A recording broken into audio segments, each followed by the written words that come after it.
Assalamualaikum warahmatullahi wabarakatuh. Kaifa halukum? Bagaimana kabarnya anak-anak yang soleh dan soleha? Semoga Allah Azza wa Jalla selalu memberikan kesehatan, keselamatan, keberkahan, dan kemudahan kepada kita semua. Alhamdulillah hari ini kita telah memasuki tema 4 sehat itu penting, subtema 2 gangguan kesehatan pada peredaran darah, pembelajaran 1. Di pembelajaran 1 ini kita akan membahas tentang gangguan organ peredaran darah. Gangguan peredaran darah. Darah merupakan bagian tubuh yang sangat vital. Di dalam tubuh terdapat sekitar 4-5 liter darah. Darah berfungsi untuk mengangkut sari-sari makanan yang dibutuhkan oleh tubuh. Selain itu juga berfungsi untuk menjaga daya tahan tubuh serta mengoptimalkan fungsi otak. Penyebab gangguan pada peredaran darah manusia. Penyebab gangguan pada peredaran darah diantaranya 1. Penyumbatan pembuluh darah pada jantung. 2. Penyempitan pembuluh darah. 3. Terbentuknya kerak keras di bagian dalam pembuluh darah nadi. 4. Terlalu lama berdiri. 5. Kekurangan zat hemoglobin dan zat besi. 6. Kelainan kromosom, paparan radioaktif.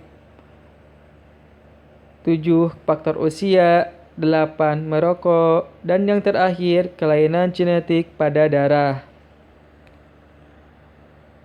Penyakit peredaran darah pada manusia diantaranya hipertensi.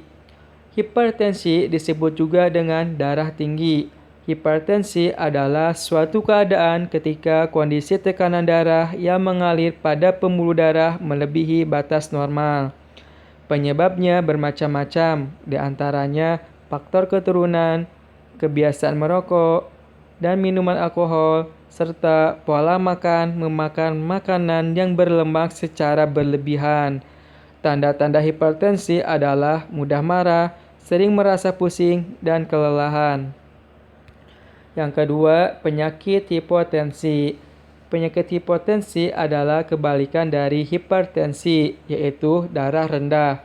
Hipotensi adalah suatu keadaan ketika tekanan darah yang mengalir pada pembuluh darah berada pada batasan di bawah normal. Hipotensi disebabkan oleh kekurangan zat penting bagi tubuh, kelainan konsumsi obat penurun tekanan darah atau overdosis, terjadi pendarahan, dan sebagainya. Dan yang ketiga, kanker darah atau leukemia. Leukemia disebabkan adanya sel kanker yang menyerang bagian darah yang mengalir di pembuluh darah, terutama sel darah putih. Akibatnya, pertumbuhan leukosit atau sel darah putih tidak normal.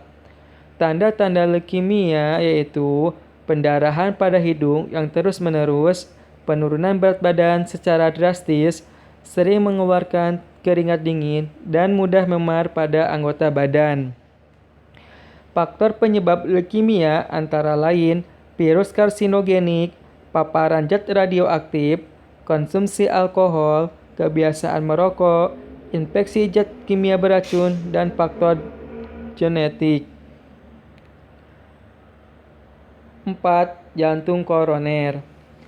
Penyakit jantung koroner adalah suatu keadaan ketika peredaran darah yang mengalir pada pembuluh darah koroner mengalami penyumbatan, sehingga peredaran darah terganggu. Faktor penyebab jantung koroner adalah terjadinya endapan lemak, endapan zat kapur, dan pengeras pembuluh nadi atau arteri. Dan yang kelima, gagal jantung. Gagal jantung adalah keadaan ketika jantung pada tubuh seseorang gagal untuk bekerja secara optimal, sehingga kekuatan kontraksi dari jantung menurun, yang menyebabkan berkurangnya pasokan darah ke seluruh tubuh. Gejala penyakit gagal jantung adalah cepat lelah, sesak napas, bengkak pada kaki, dan pembekakan paru-paru. Dan yang keenam, Anemia. Anemia adalah suatu keadaan ketika seseorang mengalami kekurangan darah yang mengalir di pembuluh darah, mengalami defisit atau kekurangan, dan menyebabkan tidak optimalnya peredaran darah ke bagian-bagian tubuh dan organ tertentu. Penyakit anemia disebabkan oleh faktor genetik dan kekurangan zat-zat penting bagi tubuh. Gejalanya antara lain tubuh sering merasa lelah dan lemas, serta rentan terserang penyakit. Dan yang ketujuh, penyakit stroke. Penyakit stroke atau cerebrovascular accident. Penyakit stroke atau cerebrovascular accident adalah hilangnya fungsi-fungsi otak dengan cepat karena gangguan suplai darah ke otak. Ada dua tipe utama stroke, yaitu penyakit stroke iskemik dan stroke hemoragik. Stroke iskemik. Stroke iskemik adalah jenis stroke yang paling umum. Stroke jenis ini disebabkan karena darah membeku sehingga menyumbat pembuluh darah.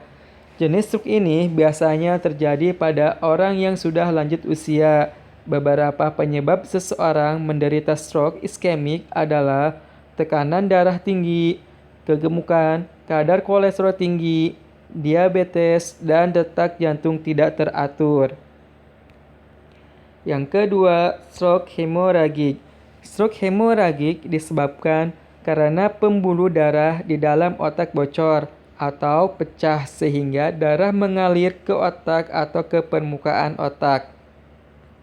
Jenis stroke ini tidak sering terjadi, namun sekali terjadi risiko kematiannya lebih besar. Gejala penyakit stroke. Yang pertama, wajah. Wajah mengalami gangguan di satu sisi, seperti tidak dapat tersenyum, mulut atau mata tidak normal. Dan yang kedua, lengan. Lengannya akan sulit digerakkan. Dan yang terakhir, bicara. Di dalam berbicara tidak jelas atau tidak sama sekali tidak dapat berbicara. Alhamdulillah, materi pembelajaran 1 telah disampaikan. Tugas pembelajaran 1 adalah menyebutkan penyebab, tanda-tanda, dan cara pencegahan penyakit peredaran darah manusia. Sebutkan 3 jenis penyakit saja. Alhamdulillah, pembelajaran hari ini telah selesai. Semoga ilmu yang disampaikan bermanfaat. Jazakumullahu khairan. Wassalamualaikum warahmatullahi wabarakatuh.